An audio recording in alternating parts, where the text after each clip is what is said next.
बोलो श्री स्वामीनारायण भगवान की, श्री नर नारायण देव की, श्री लक्ष्मी नारायण देव की जय, श्री नीलकंठ महादेव की जय। भगवान स्वामीनारायण ने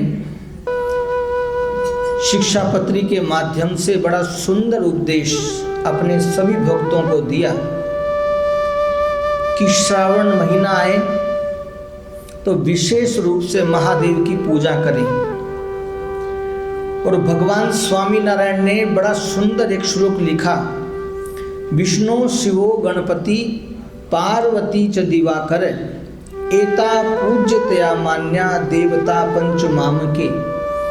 कि विष्णु शिव गणपति पार्वती और सूर्यनारायण देव, इन पंचदेव का प्रेम से आदर पूर्वक पूजन करें, उनका पाठ करें, उनका दर्शन करें। और भगवान स्वामीनारायण ने अपने जीवन काल के अंदर सिर्फ उपदेश नहीं दिया, उन्होंने करके बताया। अपने जीवन काल की जो लीलाएं हैं, उन लीलाओं में ऐसे कितने ही उदाहरण हैं। जब भगवान स्वामीनारायण वन विचरण में निकले तो ज़्यादातर भगवान स्वामीनारायण, क्योंकि नगर में जाना अनिवार्य था, नगर में प्रवेश नहीं था, नगर के बाहर रहने का, और नगर के बाहर ज़्यादातर शिव जी के अर्थात महादेव के मंदिर होते हैं। गांव के किनारे पर, तालाब के किनारे पर ज़्यादा महादेव के मंदिर। और भगवान स्वामीनारायण अपने जीवन काल में कितने ही रात महादेव के मंदिरों में भगवान ने गुजारी है। यहाँ तक तो सही है, भगवान स्वामीनारायण जब बाल्यकाल के अंदर जब अयोध्या रहते थे तो अयोध्या उनके निवास स्थान के पीछे एक महादेव का मंदिर है जो आज भी वहाँ स्थित है। उस महादेव के मंदिर में रोज दोपहर के समय पूजा करने के बाद विश्राम घनश्याम महाराज वहीं करते थे बाल्यकाल के अंदर। ऐसे कितने ही उदाहरण हमारे स्वामीनारायण संप्रदाय में हैं। भगवान स्वामीनारायण ने सिर्फ उपदेश नहीं दिया, साथ में करके भी बताया है। और वैसे हम देखा जाए तो अभी श्रावण महीना, अब हम गुजरात की पद्धति और गुजरात बाहर की पद्धति के अनुसार देखें तो पूर्णमासी के बाद जो एकम आती है, उस एकम से गुजरात के बाहर सब जगह श्रावण महीना 15 दिन पहले चालू होता है। और हमारे गुजरात में अमावस्या के बाद जो एकम आती है उस दिन से श्रावण महीना जो 25 तारीख से शुरू होने वाला है, लेकिन अभी गुजरात के बाहर चालू हो गया है। यहाँ पे भक्तों की निरंतर लाइन लगी रहती है, इसलिए इच्छा हुई कि चलो 2-3 वीक हम भगवान महादेव के थोड़े गुणगान गाएं। और उसी गुणगान के अंदर भगवान स्वामीनारायण कहते हैं, हमारे शास्त्र भी कहते हैं, विष्णु अर्थात भगवान नारायण और हरि में कभी भेद नहीं करना चाहिए। भगवान नारायण में और भगवान महादेव में दोनों में भेद नहीं है। दोनों दिखते जरूर अलग हैं, लेकिन दोनों एक ही हैं। क्योंकि भगवान नारायण निरंतर महादेव का या जाप करते हैं और भगवान महादेव निरंतर नारायण का जाप करते हैं, और दोनों ही एक दूसरे के बिना रह सकते नहीं। जब कोई प्रकार से भगवान जब अवतार लेते हैं, कृष्ण लीला हो, राम लीला हो, या फिर भगवान स्वामीनारायण ने जब जन्म लिया, तब तीनों ही जितने भगवान के अवतार हुए, उन सभी अवतारों के अंदर भगवान महादेव उन लीला के बाल्यकाल के दर्शन करने के लिए जरूर गए हैं। इसलिए शास्त्रों में लिखा है, सबसे बड़ा वैष्णव जो कोई हो तो वो है भगवान भोलेनाथ। वैष्णवों में परम वैष्णव भगवान भोलेनाथ है। और जो व्यक्ति महादेव और नारायण में भेद करता है तो शास्त्र कहता है उसका जैसा बड़ा नरकगामी कोई नहीं है। इसलिए मेरी आप सबसे अरदास है, भले ही हमारे लिए भगवान स्वामीनारायण सर्वोपरि है, राम को जो मानता है उसके लिए राम सर्वोपरि है, जो कृष्ण की उपासना करता है उसके लिए कृष्ण सर्वोपरि है। लेकिन इसका मतलब नहीं है कि महादेव का तुम तिरस्कार करो, महादेव का अपमान करो, महादेव को छोटे जानो। महादेव में और भगवान नारायण में दोनों में भेद नहीं है, दोनों एक दूसरे के संपर्क में निरंतर है। भेद है तो हमारे जैसे मनुष्यों की बुद्धि में। इसलिए जब गणेश चतुर्थी का दिन आए तो गणेश जी की बड़े प्रेम भाव से पूजन करो, श्रावण महीना है तो महादेव को याद करो, और जब चैत्र आदि नवरात्रि का समय आता है तो माता की उपासना करो। जो जिस समय जिस देवी या देवता या भगवान का उत्सव आता है, जैसे रामनवमी आती है तो बड़े धामधूम से रामनवमी मनाते हैं, कृष्ण जन्माष्टमी आती है तो बड़ी धामधूम से मनाते हैं, ठीक वैसे ही महादेव आदि देवों का जब बड़ा पर्व आए तो उसको भी बड़े प्रेम से आनंद पूर्वक मनाना चाहिए। तो नारायण, हर और हरि, क्या बोलते हैं, हर हर, हाँ, तो महादेव के साथ हरि साथ में ही है, अर्थात दोनों में भेद नहीं है, दोनों एक ही हैं, दिखते अलग हैं लेकिन दोनों एक दूसरे के बिना नहीं रहते। इसलिए किसी के मन में अगर ऐसा भेद है तो उस भेद को उसे अवश्य नष्ट करना चाहिए। और भगवान स्वामीनारायण ने बड़े सुंदर शब्दों में कहा है कि भगवान भोलेनाथ का वेश देखो कैसा है, एक वागंबर है और आभूषण के रूप में अनंग अर्थात नाग देवता विराजमान है, और मस्तक पर भी उनके जटा है, हाथ में सदा भगवान त्रिशूल और डमरू धारण करते हैं, और उनके हाथों में और पैर के पैजनिया के रूप में भी भगवान के अनंग अर्थात छोटे छोटे सर्प, कानों के कुंडल भी उनके सर्प के हैं कि, और रहते कहाँ हैं, शमशान या कैलाश, दो ही स्थान हैं, और वहाँ पर भी महादेव क्या करते हैं, निरंतर नारायण का ध्यान करते हैं, निरंतर। और लिखा है कि जब महादेव का पूजन करते हो तो नारायण का या राम का नाम लेकर के अगर आप उनका अभिषेक करते हो तो महादेव उससे अति प्रसन्न होते हैं। इसलिए भगवान भोलेनाथ अपने पास कुछ रखते नहीं, लेकिन जो उसके पास अपनी खाली झोली लेकर के जाता है तो महादेव उसकी वह खाली झोली उसकी इच्छा पूर्ति के अनुसार भर देते हैं। रावण तो सिर्फ पूजा करने गया था सोने की लंका की। सोने की लंका जब भगवान महादेव ने पार्वती के हटाग्रह पर बनाई कुबेर के द्वारा, तो उसकी पूजा वास्तु करने के लिए रावण को बुलाया, और रावण पूजा से भगवान को प्रसन्न किया, मांगा क्या चाहिए, तो लगी आपकी लंका दे दो। भगवान ने उनको वो भी।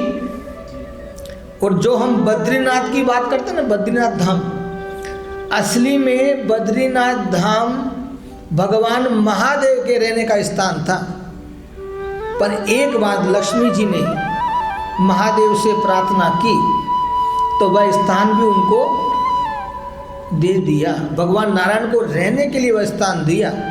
तो अर्थात खुद अपने पास रखते नहीं, लेकिन जो खाली झोली लेकर के उनके पास जाता है उसकी झोली महादेव भर देते हैं। ऐसे भोले हैं महादेव। और देखो, देवता हो या असुर हो, पुण्यशाली हो या पापी जीवात्मा हो, सबके चहीते हैं। और जो पापी जाता है तो पापी को भी देते हैं, पुण्यशाली जाता है तो पुण्यशाली को भी देते हैं। अगर देवता ने उनका नाम लेकर के प्रसन्न किया तो देवता को भी देते हैं, और अगर असुर ने उनकी प्रसन्नता प्राप्त की तप के द्वारा तो असुर को भी वरदान भगवान महादेव देते हैं। तो देवताओं के प्रिय हैं और असुरों के भी प्रिय हैं। और जो रावण की हम बात करते हैं, रावण भी एक प्रकार का उनका गण है। रावण भी मरुद गणों के अंदर उनका गण, बाणासुर है, रावण है, चंडी है, ये सब उन गणों की लाइन में आते हैं।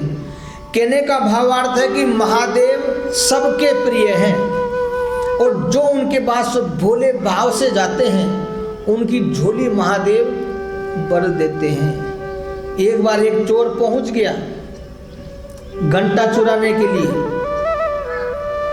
तो देखा कि कुछ घंटा तोड़ने उठाने निकालने के लिए कोई है नहीं, कुछ छिटी बिटी। तो देखा कि भाई ये शिवलिंग बड़ा लंबा चौड़ा है और शिवलिंग के ऊपर ही खड़ा हो गया। और शिवलिंग के ऊपर खड़ा होकर जब घंटा चुराने लगा तो महादेव प्रसन्न हो गए। वाह भाई वाह, दुनिया में मैंने बहुत दानी देखे, हर किसी ने मुझे कुछ ना कुछ अर्पण किया है, मैंने प्रसन्नता से दिया है, लेकिन आज जीवन में पहला व्यक्ति ऐसा देखा है कि अपने आप को ही मुझे सौंप दिया। महादेव बड़े प्रसन्न हो गए। वह भी कुछ देर तक सोचता रहा कि मैंने तो ऐसा कुछ किया नहीं। इतने बोले हैं कि वह चोरी करने के लिए छड़ा था, लेकिन उस चोरी करने के भाव से भी महादेव उसके ऊपर प्रसन्न हो गए। और इतने प्रसन्न हुए कि वह घंटा तो चुराने आया था, पीतल का के तांबे का जो भी था, तो वो घंटा ही सोने का कर दिया। ले भाई तू मौज कर। इतने बोले भगवान महादेव हैं। और ये भगवान की विशेषता यही है कि अपने पास कुछ रखते नहीं, जो आता है उसकी झोली भर देते हैं। और महादेव को सबसे ज़्यादा प्रसन्न करने के लिए क्या पदार्थ की जरूरत है? सबसे ज़्यादा प्रसन्न होते हैं, कोई खर्चा नहीं है उसमें, बिना खर्चे का साधन। और देवी देवताओं के पूजन करने के लिए तो बहुत प्रकार के खर्च करने पड़ते हैं, समय देना पड़ता है, लेकिन महादेव तो एक छोटे से पदार्थ में जिसका कोई खर्च नहीं है, ऐसे खर्च में, ऐसे छोटे से साधन में महादेव जी तुरंत प्रसन्न हो जाते हैं। इसलिए हमारे बड़े बड़े बड़े लोग संत महात्मा कहते हैं, एक लोटा जल सभी समस्या का हल। एक लोटा जल सभी समस्या का हल।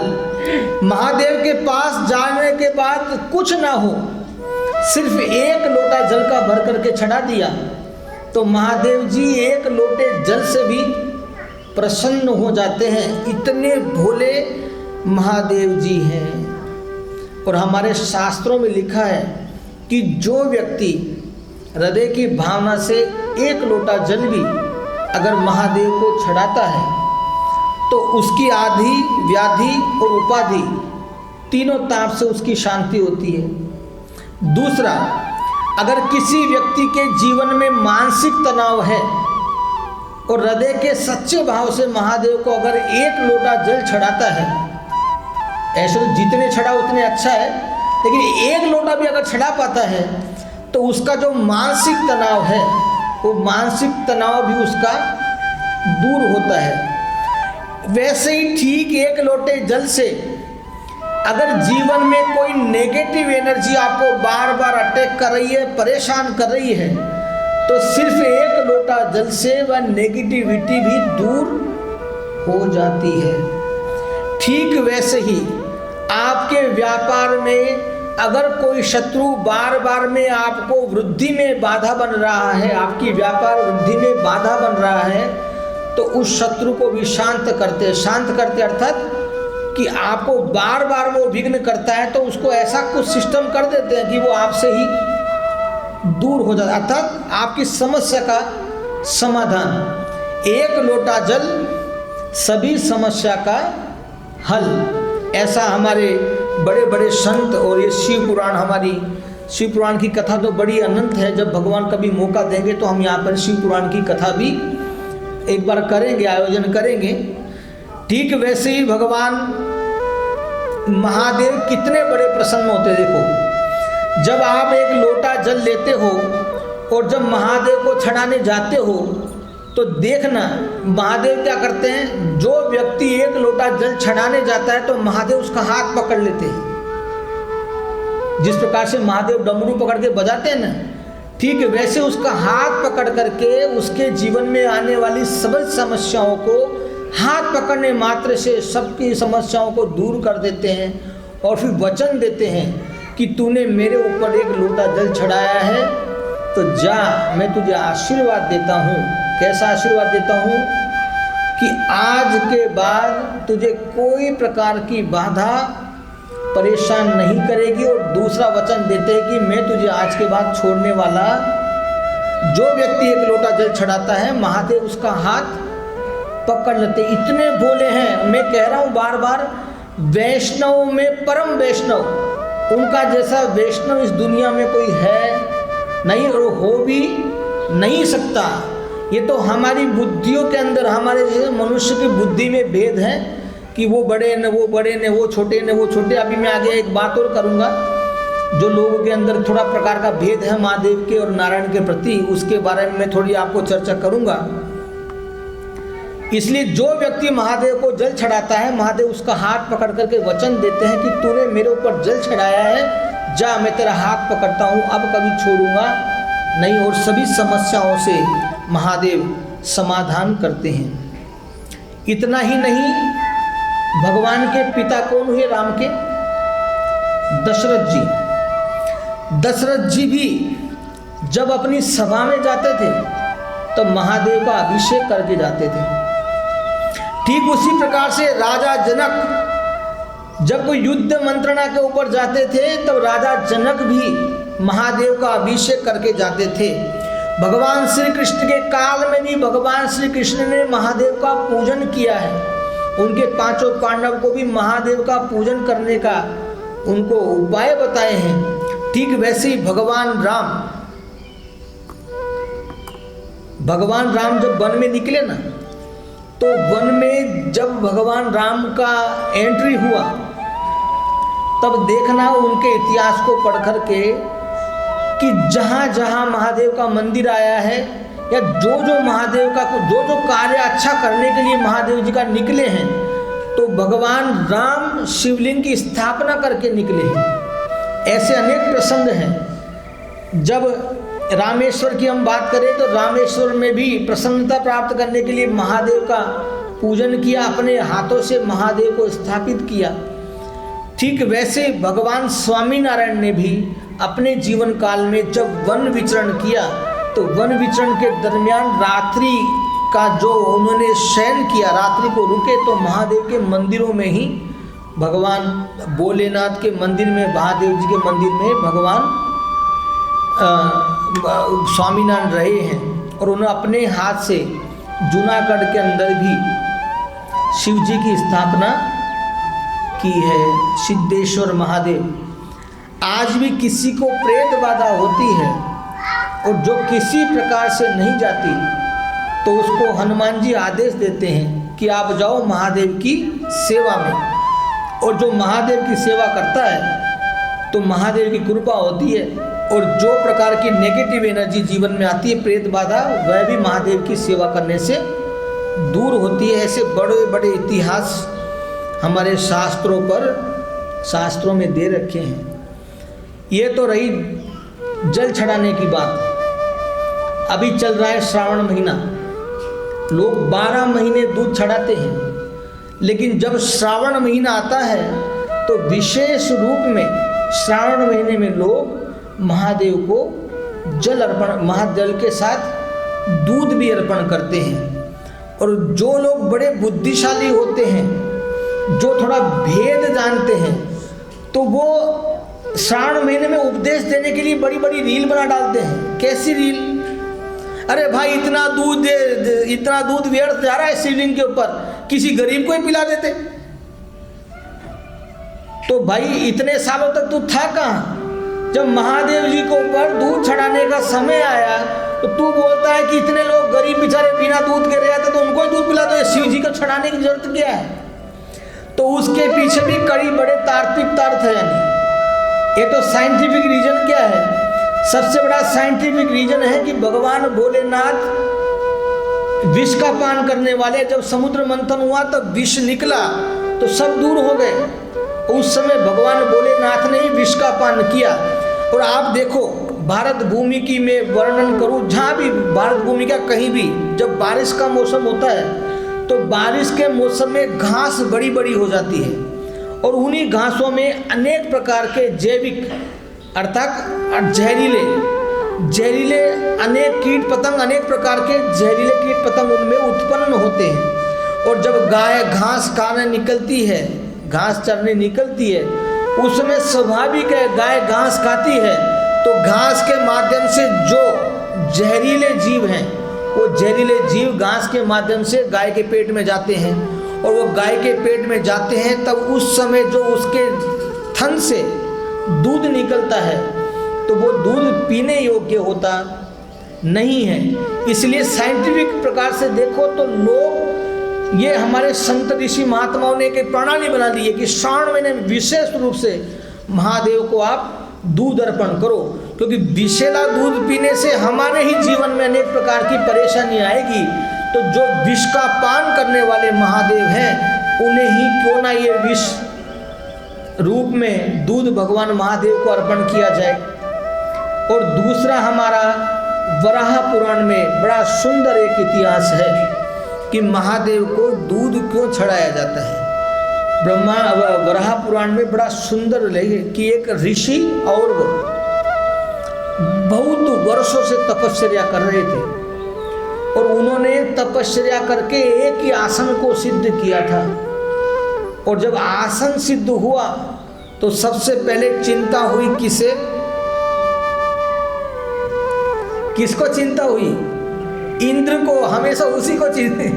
कोई भी व्यक्ति, कोई भी जीव तप करने के लिए जाता है और जब तप का प्रभाव बढ़ने लगता है तो सबसे पहली चिंता इंद्र को होती है कि कहीं मेरा इंद्रासन लेने के लिए तो तप नहीं हो रहा। लेकिन महर्षि और इंद्रासन के लिए नहीं, एक भगवान की प्रसन्नता, भगवान नारायण के परम भक्त थे, भगवान नारायण को प्रसन्न करने के लिए एक ही आसन पर वर्षों से तप कर रहे थे। तप का प्रभाव इतना बढ़ चुका था कि त्रिलोकी डोलने लगी थी। उस समय सभी देवताओं को चिंता हुई कि कहीं ये हमारा आसन लेने के लिए तो नहीं चल रहा सब। इसलिए मैं बोलता हूँ कि आप जिस आसन पर बैठ करके वर्षों से पाठ कर रहे हो या पूजा कर रहे हो, वो वर्षों से बैठने से आसन सिद्ध हो जाता है। अरे यार ये तो बहुत बड़ा आसन, अच्छा मस्त लग रहा है, कहाँ से लेकर आया भाई? वो अच्छा, तो मेरे लिए भी एक लिया ना रानी। अब वो पुराना आसन तो इतने साल से बैठे हो, उसको साइड में, नया आसन थोड़ा डिजाइन अच्छी लग रही है इसलिए इस पे बैठो। आसन चाहे कितना भी पुराना क्यों ना हो जाए, लेकिन एक आसन पर बैठ करके निरंतर जाप करने से वह आसन सिद्ध हो जाता है। और जब आसन सिद्ध होता है तो उस आसन के प्रभाव से आपका जीवन उज्जवल होता है और आप जो भजन भक्ति करते हो उस आसन के प्रभाव से आपको फल सिद्धि प्राप्त होती है। लेकिन हमारे आसन का जो फल है वो एक तो हम बदल देते बार बार में, और थोड़ा बचा कुचा कुछ होता है तो इंद्र देवता उड़ा के ले जाते हैं। क्यों? क्योंकि हम आसन पर बैठ करके जो आसन का नियम है उसको फॉलो नहीं करते। स्वामी जी, आज मैंने 100 बार जन मंगल का पाठ बैठ करके किया, और जब आपने 100 बार जन मंगल का एक ही आसन पर बैठ करके पाठ किया और खड़े हो गए ऐसी झाड़ करके, कपड़ों को झाड़ करके खड़े हो गए, लेकिन भाई जब आसन पर से आप खड़े हो रहे हो और आसन पर जब बैठ रहे हो तब आसन पर बैठते समय उसका पूजन किया जाता है पृथ्वी देवी के माध्यम से। और जब आसन पूर्ण हो जाता है, अर्थात जो पाठ पूर्ण होता है, पाठ पूर्ण होने के बाद उस आसन का एक फिर विधान होता है, जिस विधान को करने के बाद आपका जो फल है, आसन के अंदर जहाँ जो फल है वो फल कोई इंद्र देवता ले जाते हैं। और जो आपने वह विधि नहीं की तो आपने जो 100 बार पाठ किया है उसका फल सीधा डायरेक्ट इंद्र देवता के देवताओं के कांटेक्ट में उनके खाते में चला जाता है सीधा। इसलिए जब हम आसन पूर्ण सिद्ध करने के बाद उठते हैं तो थोड़ा जल अर्पण करना पड़ता है पृथ्वी देवी को याद करके, भगवान नारायण को याद करके, अपने जिन देवता का पाठ किया उन देवताओं को याद करके जल के नीचे आसन के नीचे जल रख के उस जल को आंखों से स्पर्श करके और फिर उसको प्रणाम करके फिर खड़े होते हैं। तब जाकर के आपको 100 बार किया, 200 बार किया, उसका फल मिलता है। तो लोग बोलते हैं कि इतने सालों से कर रहा हूँ, मिल नहीं रहा, तो उसके दो कारण हैं। तो आप बार बार आसन बदलते हो, और दूसरा कारण है कि आप आसन की जो पद्धति है वो आप फॉलो नहीं करते, इसलिए आप जो भी करते हो वो सब इंद्र देवता को प्रदान हो जाता है। ठीक वैसे ही अनेक वर्षों से महर्षि और तपश्चर्या कर रहे थे, और तप के प्रभाव से इतना प्रभाव बढ़ा, त्रिलोकी डोलने लगी। उस समय ब्रह्मा जी आदि सभी देवताओं ने इकट्ठा होकर के कहा कि गुरुदेव कुछ ऐसा करिए, ब्रह्मदेव कुछ करिए कि ये तप करना बंद करे। और उस समय ब्रह्मा जी गए भगवान महादेव के पास। महादेव ने कहा चलो मैं कुछ करता हूँ। और एक दिन महर्षि और सुबह के समय पूजा के लिए फूल पत्ती लेने गए, और उसी समय भगवान महादेव आए, अपना तीसरा नेत्र खोला, और तीसरा नेत्र खोलने के बाद उस तीसरे नेत्र की ज्वाला से जो महर्षि और का जो आसन था उसको जला डाला। और जब अब महर्षि आए और देखा कि उनका आसन जल चुका है, उनको पता नहीं था किसने किया, भगवान के भगत थे, लेकिन श्राप दिया कि जिसने मेरे इस तप को भंग किया है और जो जलन मुझे अभी हो रही है वो जलाने वाले को हो। अब भगवान महादेव को जलन उत्पन्न हुई, और उस जलन को शांत करने के लिए ब्रह्मा जी के पास भी गए। पूरे घूमे महादेव, अंत में भगवान नारायण के पास गए और नारायण को कहा कि प्रभु कुछ करिए, ये ज्वाला शांत नहीं हो रही, जलन शांत नहीं हो रही। उस समय भगवान बद्रीनाथ में विराजमान थे, और उन्होंने वहीं पर एक वेद लक्षणा गाय को प्रकट किया। लिखा है एक गाय नहीं, 77 गाय को उत्पन्न की, और उन 77 गाय के दूध का अभिषेक, 77 गाय के थन से भगवान महादेव का अभिषेक हुआ। तब जाकर के भगवान महादेव को जो जलन थी वह जलन शांत हुई। इसीलिए कहते हैं कि जो व्यक्ति श्रावण मास में अथवा अन्य कोई दिवस भगवान महादेव को दूध अर्पण करता है, तो महादेव उसके ऊपर इतने प्रसन्न होते हैं, जिससे महादेव को शीतलता मिलती है। तो उसके जीवन में जो फैल रहा बवंडर है, उस बवंडर में से उसको भगवान महादेव राहत देते हैं। दूध अर्पण करने से सुख संपत्ति प्राप्त होती है, दूध अर्पण करने से नेगेटिविटी दूर होती है, और दूध अर्पण करने से जो भी प्रकार का मंत्र क्रिया आपके ऊपर किया है वह सब मंत्र क्रिया तंत्र क्रिया दूर होती है। ऐसा महादेव के ऊपर जल चढ़ाने, दूध चढ़ाने से ऐसा प्राप्त होता है। और लिखा है कि जो व्यक्ति महादेव को दूध चढ़ाता है तो उसके जीवन में कुंडली में अगर चंद्र दोष है तो महादेव को दूध चढ़ाने से चंद्र दोष भी दूर होता है, जीवन में समृद्धि आती है, मानसिक तनाव अगर किसी के जीवन में है तो दूर होता है। और लिखा है कि बिल्व पत्र को अगर कोई दूध में डुबोकर, बिल्व पत्र को अगर कोई दूध में डुबोकर महादेव को शिवलिंग पर अर्पण करता है, शिवलिंग पर जो अर्पण करता है, दूध में डुबो करके शिवलिंग में जो अर्पण करता है, तो भगवान महादेव की उसके ऊपर ऐसी कृपा होती है कि जिसके जीवन में संतान सुख नहीं है। तो जो व्यक्ति बिल्व पत्र को दूध में डुबाकर महादेव को अर्पण करता है तो उसको संतान का सुख प्राप्त होता है। और आप बड़े भाग्यशाली हो, आपने कभी शिवलिंग को देखा नहीं है, शायद देखा है, हम तो दूर भगते हैं। देखने की बात तो दूर रही, मैं तो अभी कथा में बोलने वाला हूँ आज कि लोग तो ऐसे भगते हैं कि अरे बस दूर से ही वो कोई आएगा, भाई तू कर देना मेरी तरफ से पूजा, बराबर है। लेकिन आप इस शिवलिंग को देखना, ये रत्नमय शिवलिंग है। कैसा? रत्नमय शिवलिंग है, एक प्रकार का रत्न है, उस रत्न के से बनाया है। उसमें देखना चंद्र भी दिखाई देगा, और उसमें आप देखना उनके शरीर पर जनोई भी है। और दूसरा, जहाँ तक मैंने इसका अनुभव किया है, लोगों से मैंने सुना है कि इन महादेव ने कितने ही लड़कों की, कितनी बालिकाओं की और कितने ही बालक की शादी नहीं होती, तो इन महादेव ने कितने ही लोगों की शादी कराई है। तो अब भाई जिसके जीवन में ऐसा कोई संकट हो कि मेरे बच्चे की या मेरी बच्ची की शादी नहीं हो रही, उम्र होने जा रही है लेकिन शादी नहीं हो रही, कोई योग्य व्यक्ति नहीं मिल रहा, तो ये महादेव बिल्कुल कारगर सिद्ध होते हैं, क्योंकि इनमें ऐसा प्रभाव है और वो ऐसे समय पर यहाँ पर स्थापित हुए हैं कि जिसको ऐसा सुख चाहिए तो वो शादी भी कराते हैं। और वो महादेव शिवलिंग जो रूप में जो विराजमान हैं वो संतान भी देते हैं, और जीवन में आने वाली आदि व्याधि जो उपाधि है उसको भी ये शिवलिंग रूप में जो भगवान महादेव विराजमान हैं वो दूर करते हैं। अब देखना गौर से, और जब रात्रि का अंधकार होता है ना, उस समय तो लाइट करोगे तो इसमें से कितने ही तारे चमकते दिखाई देंगे आपको। ये रत्नमय शिवलिंग है। ये तो भाई सबके अलग अलग नजरिया है देखने का। हमको तो मिले, हम तो आनंद लेते हैं, सुख लेते हैं। अभी तो जितना सुख मिले उतना लोग बोलते हैं क्या आप स्वामी जी स्वामीनारायण के होकर के महादेव जी की पूजा करते हो।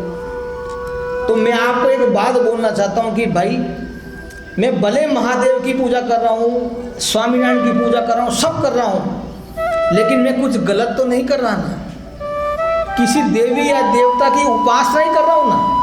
तो ऊपर से आपको किसी को तो अंदर से वो पॉजिटिव थिंक करना चाहिए कि भाई कम से कम कुछ उल्टे सीधे कार्य करने से कुछ पूजा तो कर रहे। मैं सभी के लिए मैं बोल रहा हूँ कि आप गलत करो, उससे अच्छा किसी देव की पूजा करो, तो वही देव आपको कहीं ना कहीं आपका रक्षण करेगा। तो ये महादेव जी बड़े सुंदर हैं, बड़े दयालु हैं। तो बिल्व पत्र को दूध में डुबो करके चढ़ाने से संतान सुख नहीं है तो संतान सुख भी देते हैं। और महादेव को दिल से याद करें और दूध में थोड़ा सा काला तिल, थोड़ा सा पानी, आधा पानी आधा दूध मिला करके अर्पण करें तो उनको शादी के अंदर भी थोड़ा हेल्प भगवान करते हैं। और दूसरा लिखा है कि जो व्यक्ति महादेव को दही अर्पण करता है तो दही अर्पण करने से अगर किसी के पारिवारिक संबंध बिगड़े हैं, पति पत्नी में कुछ संबंध बिगड़ा है, तो दही अर्पण करने से पति पत्नी में, पिता पुत्र में, माता पुत्री में और परिवार में आपसी प्रेम बढ़ता है। ठीक वैसे ही जब कोई व्यक्ति महादेव को घी अर्पण करता है, आप जाओ केदारनाथ में लोग घी भर भर के ले आते हैं और घी से ही अभिषेक होता है रात दिन। अभी खुले ही दर्शन है वहाँ पे।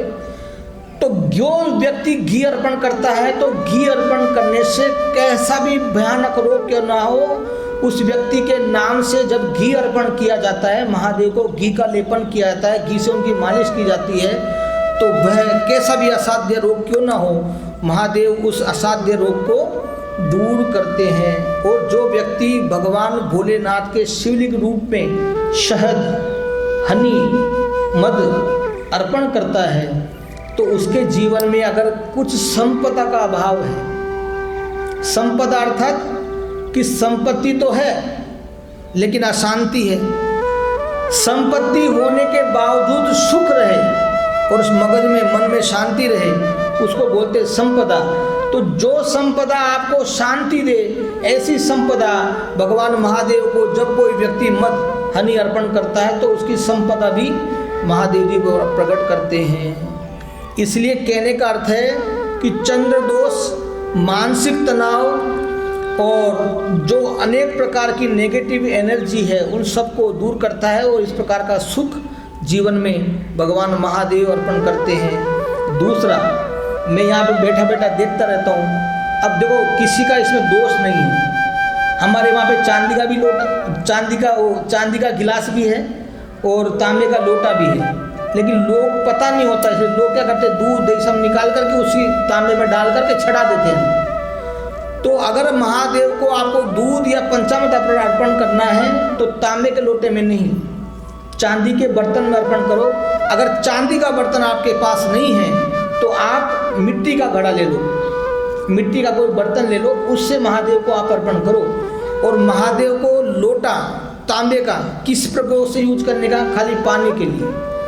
तो मैं तो देखता हूँ लोग करते रहते हैं, फिर मैं बाद में जब लगता है तो मैं बोल भी देता हूँ। बाकी अब आपको मैंने बता दिया है, आपको देखो कैसा करना है। और लिखा है बड़ा सुंदर भाव कि जहाँ तक बने अपने घर से, मैं देखता हूँ कई लोग अपने घर से भी लेके आते हैं, एक छोटी सी थैली में सब अपना लेकर के आते हैं सामान, दूध दही पानी सब कुछ, बोतल लेके आते हैं, घी भी दीपक सब वो करके आते हैं, वो अच्छा है। जहाँ तक हो सके अनुकूल हो तो अपना ही लेके आओ और अपना ही चढ़ाओ, तो उससे ज़्यादा फल मिलेगा। अब ये लोटा जिसने रखा है, ये लोटा जिसने भी महादेव को अर्पण किया है, आप जब अर्पण करते हो तो एक अंश उस लोटे रखने वाले को भी मिलता है। इससे अच्छा है आप अपने घर से लाओ, अपने घर से लाके चढ़ाओ। ऐसा सुंदर भाव हमारे, कथा तो बड़ी लंबी है अच्छी खासी और शिव पुराण में बड़ा सुंदर उल्लेख है। अब यहाँ पे मैं देखता हूँ, मैं तो भाई जहाँ जाता हूँ मैं सबको बोलता हूँ। अब गुजरात में पता नहीं कौन कहाँ से क्या परंपरा लेकर के आया, लोग बोलते हैं, मैं तो कई बार देखता हूँ बेने दूर भक्ति यहाँ पे स्त्रियाँ शिव जी से, तो मैं बोलता हूँ कई बार कि भाई ये भगने का चक्कर क्या है, ये पता नहीं चल रहा है। बोले कि स्त्रियाँ स्पर्श नहीं करती। मैं बोले ये सिर्फ गुजरात में ही है, आप देखना ये गुजरात में ही है, गुजरात के बाहर आप कहीं भी राज्य में चले जाओ, सब जगह स्त्रियाँ बहनें माताएं सब महादेव का अभिषेक करती है। और ऐसा कहीं नहीं लिखा कि स्त्रियों से महादेव का अभिषेक नहीं होता। और जो लोग मना करते हैं कि स्त्रियों से महादेव का अभिषेक नहीं होता, उनको मैं समझाना चाहता हूँ उनके मन में क्या ग्रंथि है। क्योंकि वो जो शिवलिंग का जो आकार है ना, उस शिवलिंग के आकार को महादेव के एक अंग मूत्रेंद्रिय जिसको कहते हैं, वो उसको प्रतीक समझते कि भगवान महादेव की मूत्रेंद्रिय है, यानी उनका लिंग है। इसलिए महादेव को स्त्रियां स्पर्श नहीं कर सकती, उनका अभिषेक नहीं कर सकती। लेकिन भगवान शिव महापुराण में साफ अक्षरों में लिखा है कि जो व्यक्ति इस शिवलिंग के अंदर ऐसा भाव लाता है, उसका जैसा अधर्मी और उसका जैसा पापी जीव दुनिया में नहीं है। तो ये जो शिवलिंग का जो आकार है वो भगवान का चिन्ह है। क्योंकि जब ब्रह्मा जी और विष्णु में जब विवाद हुआ, उस विवाद को शांत करने के लिए भगवान महादेव ने एक स्तंभ, एक खंबे का रूप उन दोनों के बीच में उत्पन्न किया। सबसे पहला लिंग भगवान का वहीं उत्पन्न हुआ, अर्थात लिंग अर्थात चिन्ह, एक प्रतीक, एक प्रकार का निशानी, ये भगवान महादेव का प्रतीक चिन्ह है। लेकिन ये मूत्रेंद्रिय नहीं है। जो लोग ऐसा भाव लाते हैं उसका जैसा कोई पापी नहीं है। और उस विद्येश्वर शिव महापुराण के अंदर जो कोटि रुद्र संहिता अलग प्रकार की संहिता है, उसमें विद्येश्वर संहिता है। उस विद्येश्वर संहिता में पूरा का पूरा साफ अक्षरों में लिखा है, अधिकारश्च सर्वेषां शिवलिंगार्चयेत् त्वजा किम बहुक्ते स्त्रीणाम तथान्येत पूजयेत्।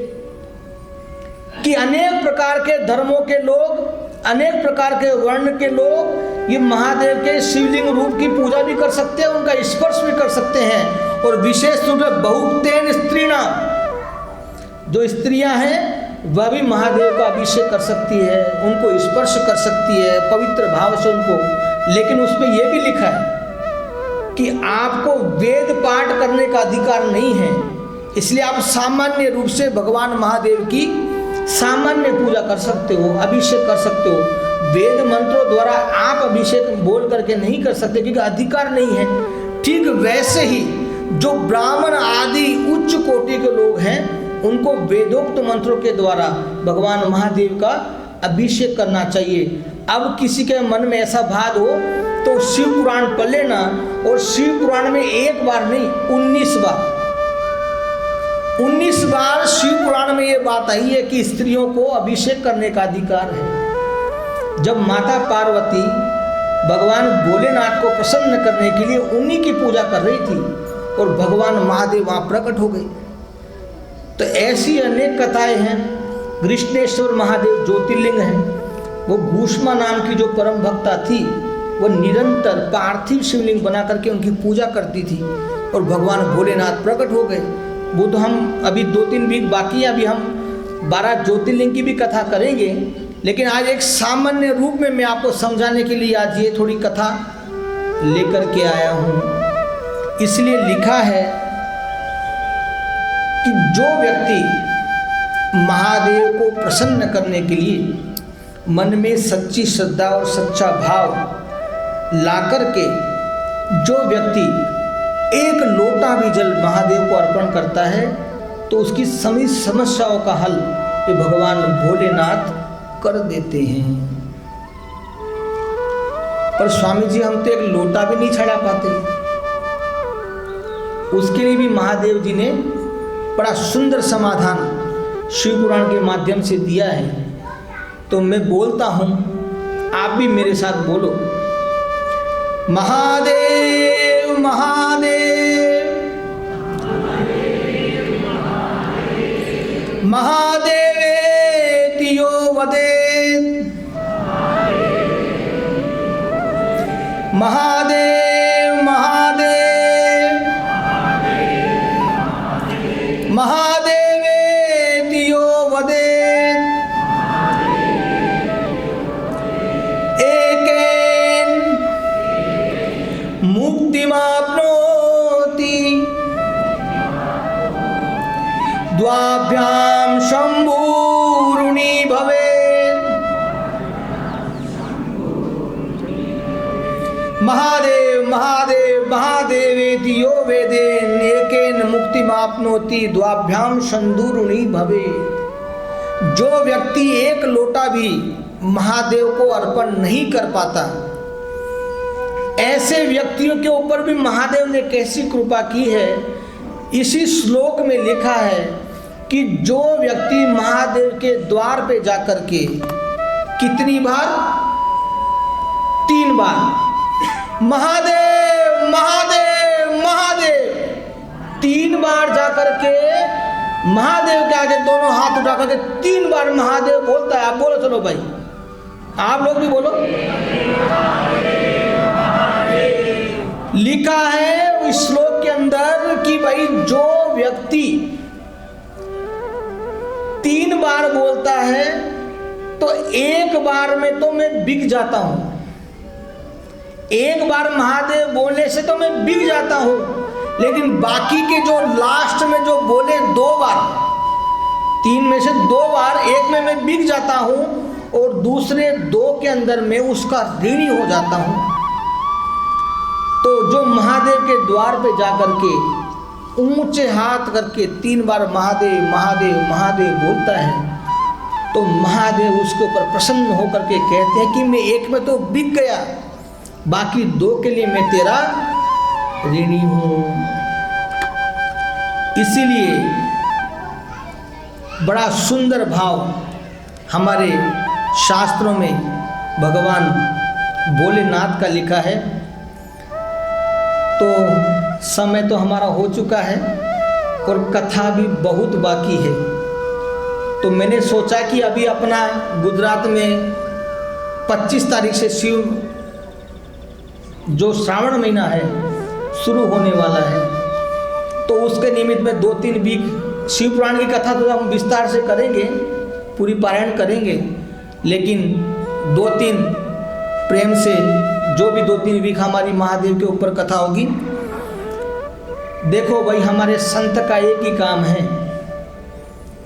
अगर हमारे द्वारा किसी का कुछ भला हो रहा है, अगर हमारे द्वारा किसी संत के द्वारा अगर किसी का भला हो रहा है तो उसमें आपका तो भला होगा ही, लेकिन मेरे द्वारा किसी संत के द्वारा अगर किसी का भला होता है तो भगवान भी उस पर प्रसन्न होते हैं। तो आज हमने भगवान स्वामीनारायण, भगवान राम, भगवान श्री कृष्ण, राजा जनक, दशरथ जी आदि अनेक उदाहरण देखे कि वह सब शिव पूजन करते थे। और शास्त्रों में लिखा है परम वैष्णव भगवान महादेव हैं।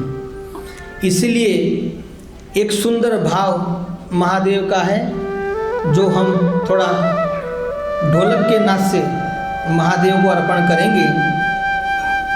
अभी तो इसमें बिल्व पत्र का महिमा भी आएगा, शिव की जो हम आरती करते हैं उसका भी महिमा आएगा, 12 ज्योतिर्लिंग का भी महिमा आएगा, और जो भगवान महादेव को जो नैवेद्य हम अर्पण करते हैं उसके बारे में भी लोगों को बहुत प्रकार की ग्रंथियां हैं, लेकिन सभी विद्येश्वर संहिता के अंदर पूरा उल्लेख दे रखा है पूरे शिव पुराण में कि किस प्रकार का प्रसाद किस अवस्था में आप ले सकते हो, नहीं ले सकते, जो भी ग्रंथियां हैं। तो भाई मेरी आप सबसे एक रिक्वेस्ट है, मैं अंदर बैठा बैठा कैमरे में देखता रहता हूँ कि यार क्या बात है, एक तो लोग हैं, एक तो लोग हैं, कुछ लोग ज़्यादा आए और टाइम से आए, तो मैं जो मेहनत करता हूँ, जो ये सब इकट्ठा करता हूँ, मेहनत करता हूँ, तो मेरी मेहनत भी सफल हो और आपके जीवन में भी कुछ जानने को नया मिले, तो आप लोग भी बड़े प्रसन्न हो। मुझे कई लोग बोलते हैं कि स्वामी जी आपकी कथा में कुछ नया जानने को मिलता है। मैं बोला कि मैं कुछ नहीं करता, जो कराने वाला है वो भगवान है, बाकी मैं तो एक करने के लिए आया हूँ, बस एक करना है, और महादेव अपने पर प्रसन्न हो, भगवान स्वामीनारायण अपने प्रसन्न हो, और किसी का भला होता है तो हम कर सकते हैं। लेकिन उसके लिए थोड़ा आपको भी थोड़ा आने का टाइम पे आग्रह रखना पड़ेगा, क्योंकि कई बार क्या होता है स्टार्टिंग में अच्छा माल चला जाता है। देखना शुरुआत में कोई नया स्टॉक आता है ना, जैसे अभी आपका ब्लैक फ्राइडे आता है, पता है? हाँ, अभी मेरे को याद आया, देखो अचानक ब्लैक फ्राइडे के समय वो लोग कुछ डील रखते हैं, कुछ अच्छी चीज़, तो लोग रात भर लाइन लगा के खड़े रहते हैं, रात भर खाना पीना सब नाश्ता पानी सब बाहर ही होता है। लेकिन क्या होता है, जो पहले जे वेला जे पहला ते वेला जे वेला ते पहला, जो पहले आता है उसको अच्छा आइटम मिलता है। समझ गए? कोई बात नहीं, चलो अब हम एक सुंदर इनका भगवान का भाव है वो उसको याद करके आप सब लोग मेरे साथ गुनगुनाना। और देखो भगवान महादेव हो, तिरुपति बाला हो, या फिर हमारे सूर्यनारायण भगवान हो, श्रीनाथ जी हो, गणपति हो, हनुमान जी हो, जितने भी देवी देवता भगवान के अवतार हैं सभी अनेक प्रकार से सुख देने के लिए हैं, लेकिन आपको किस प्रकार से चाहिए उसके लिए आपको थोड़ा उनको जानना पड़ता है। जब तक किसी को जानते नहीं तब तक उसका आप अनुमान नहीं लगा सकते।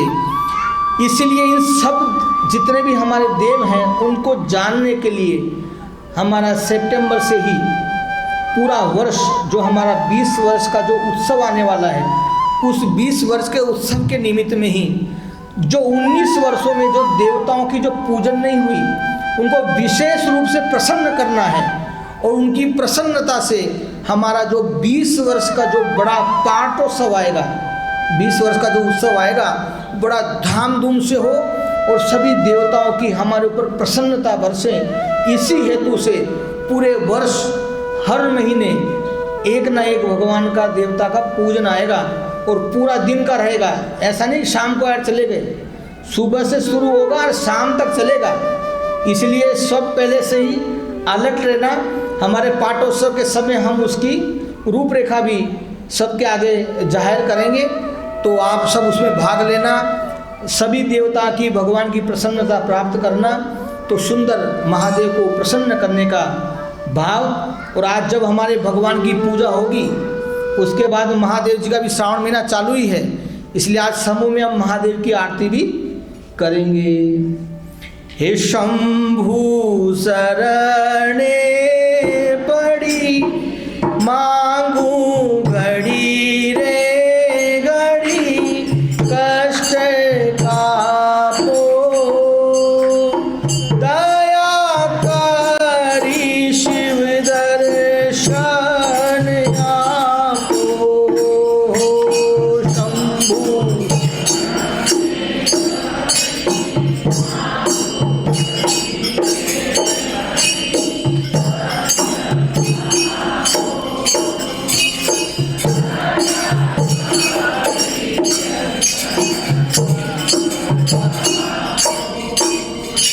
दया करी शिव दर्शन आवो।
नमः शिवाय ओम नमः शिवाय हर हर भोले नमः शिवाय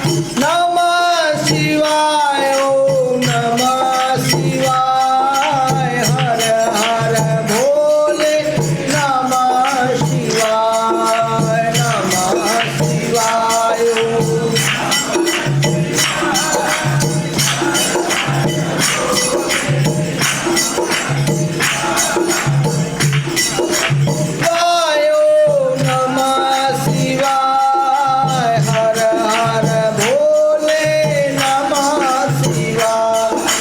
गंगाधराय शिव गंगाधराय हर हर भोले नमः शिवाय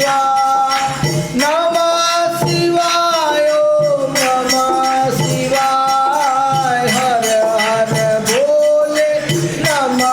हर हर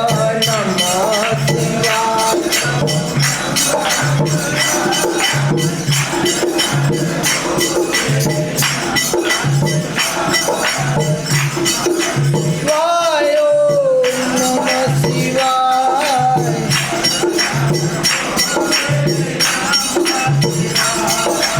गंगाधराय शिव गंगाधराय हर हर भोले नमः शिवाय ओम नमः शिवाय हर हर भोले नमः शिवाय।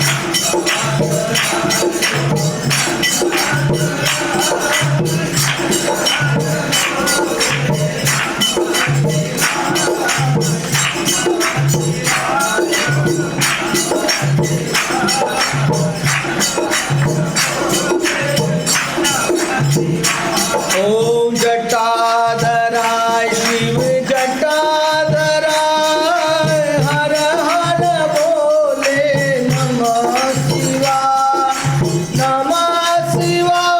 ओम नमः शिवाय हर हर भोले नमः शिवाय।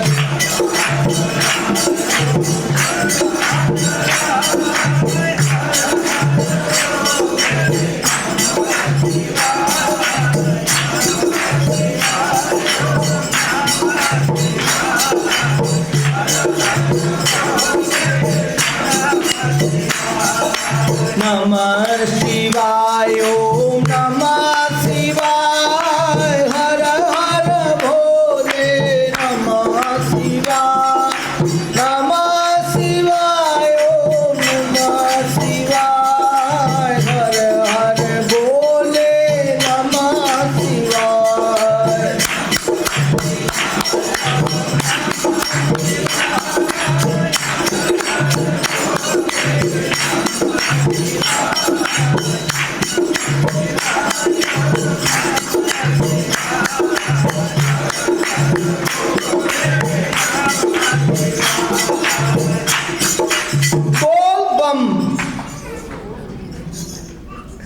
अभी वो कांवड़ का प्रसंग चल रहा है पूरे उत्तर भारत में। आप उत्तराखंड में जाओ, लोग अपने कंधों पर 300, 400, 500 लीटर जल के घड़े भर करके अपने कंधों पर अपने अपने राज्य में लोग, हरिद्वार से कोई हरियाणा ले जा रहा है, कोई पंजाब ले जाता है, कोई दिल्ली ले जाता है, कोई राजस्थान तक महीने 20-20, 25-25 दिन तक लोग अपने कंधे पर पूरा दिन उठा करके दौड़ते हैं नंगे पैर। और फिर अपने गांव के, अपने राज्य के मंदिर में, महादेव के मंदिर में जाकर के वो 300 लीटर 200 लीटर जो जल लेके जाते हैं वो वहाँ महादेव को चढ़ाते हैं और बोलते आते हैं बोल बम। चलो 3 बार फिर बोल दो, एक बार हाथ ऊंचा करो, महादेव।